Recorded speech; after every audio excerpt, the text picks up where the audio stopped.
Good morning बच्चों। पिछली class में हम लोग ने पार्ट 6 पढ़ा था व्याकरण का। आज हम लोग पार्ट 7 नहीं पढ़ेंगे। पार्ट 7 जो है वो हम लोग हाफ ईयरली एग्ज़ाम के बाद पढ़ेंगे। आज हम लोग पढ़ेंगे पार्ट 12 हिंदी के महीने। ठीक है ना बच्चों, ये तुम जानते हो कि साल में 12 महीने होते हैं। साल में हम लोग जैसे जानते हैं जनवरी, फरवरी, मार्च, अप्रैल, जी तो इंग्लिश के हो गए।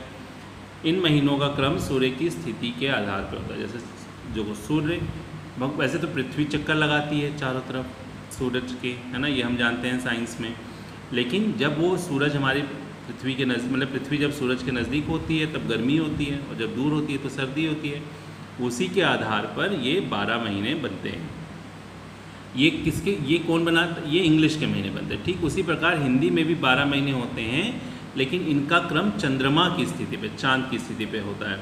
जैसे देखो, चंद्रमा पहले गायब होता है, एक ऐसा दिन आता है जिस दिन बिल्कुल चांद दिखाई नहीं देता, उस दिन अमावस्या होती है।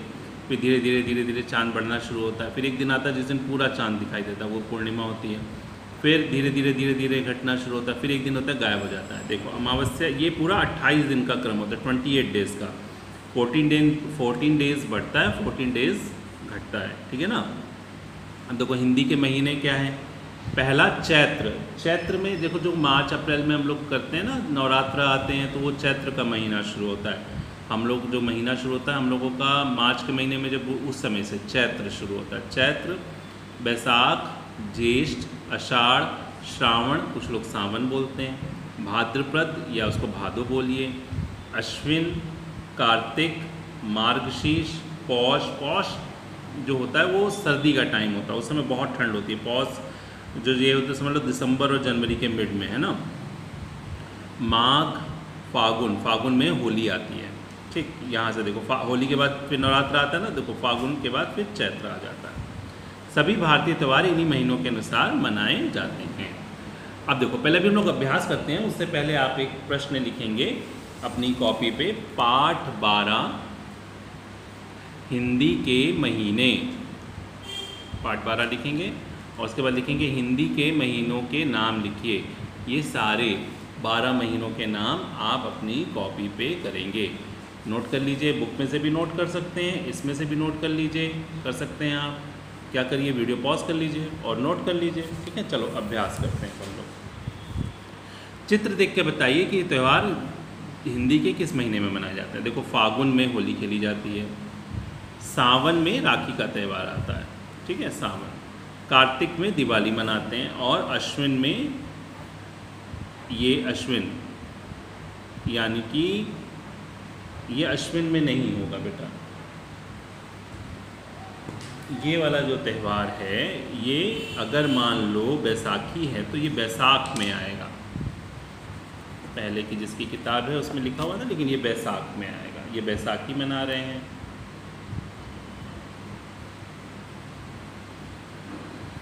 ठीक, बैसाख में। अब देखो अंग्रेजी के महीनों के अनुसार मनाए जाने वाले त्योहारों के नाम लिखिए। अब देखो ये है क्रिसमस सेलिब्रेट कर रहे हैं, ये स्वतंत्रता दिवस है, ये गांधी जयंती मना रहे हैं, और ये गणतंत्र दिवस मना रहे हैं। आप देखो यहाँ पर दिन भी लिख सकते हैं। यहाँ पर लिख सकते हैं 25 दिसंबर, यहाँ लिख सकते हैं हम लोग कौन सा है ये, स्वतंत्रता दिवस 15 अगस्त, और यहाँ पर 2 अक्टूबर, और यहाँ 26 जनवरी। स्वतंत्रता दिवस कौन से महीने में आता है? मार्गशीर्ष में आता है। ये आता है 15 अगस्त में आता है ना, तो ये अगस्त के महीने में आता है स्वतंत्रता दिवस। मार्गशीर्ष नहीं है ये, है ना। ये महीना है आपका सावन का महीना,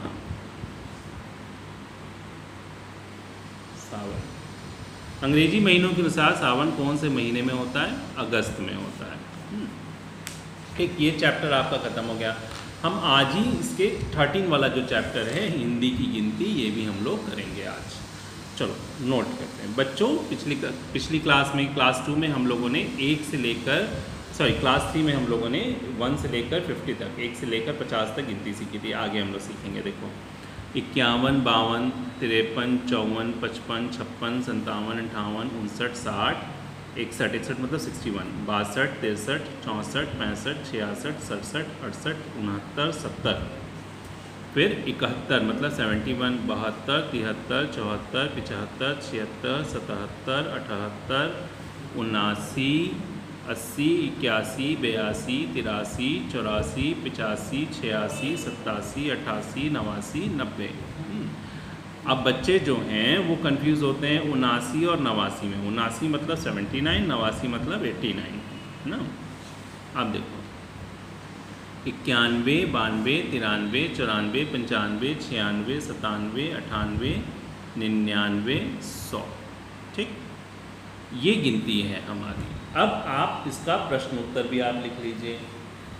पहले प्रश्न उत्तर करेंगे, उसके बाद अभ्यास का काम करेंगे। देखो नीचे दी गई संख्याओं को शब्दों में लिखिए, ठीक। ये देखो मैंने हिंदी में लिखा है यहाँ पर, आप भी हिंदी में लिखेंगे। ये 79 है, 79, 79, 89, देखो 8 और 9 89, 89 8 ऐसे लिखते हैं ना। 6 और 5 65, 65, 5 8 58 58, 6 0 6 0 60 60, ठीक है ना। अब देखो 50 से 100 तक हिंदी में, 51 से 100 तक हिंदी में गिनती लिखनी है। 51 से 100 तक हिंदी में गिनती लिखनी है। अब मैंने यहाँ लिखी है कुछ, बाकी आगे आप लिखना है। 51 52 53 54 55 56 57 58 59 60, 61 62 63 64 65 66 67 68 69 70, ठीक है। आगे आप 71 72 73 ऐसे करके पूरी गिनती आपको करनी है, ठीक। ये काम करेंगे। अगर जल्दी में हुआ है तो वीडियो पॉज करके नोट कर सकते हैं, ओके। अब देखो ये 47, यहाँ पर आप ढूंढेंगे 47, तो यहाँ दिया नहीं हुआ है, तो ये तो है 47, ये पिछली किताब का था, है ना। 72 72,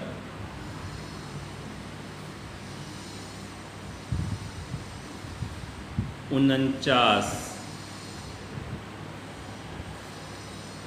49, 75,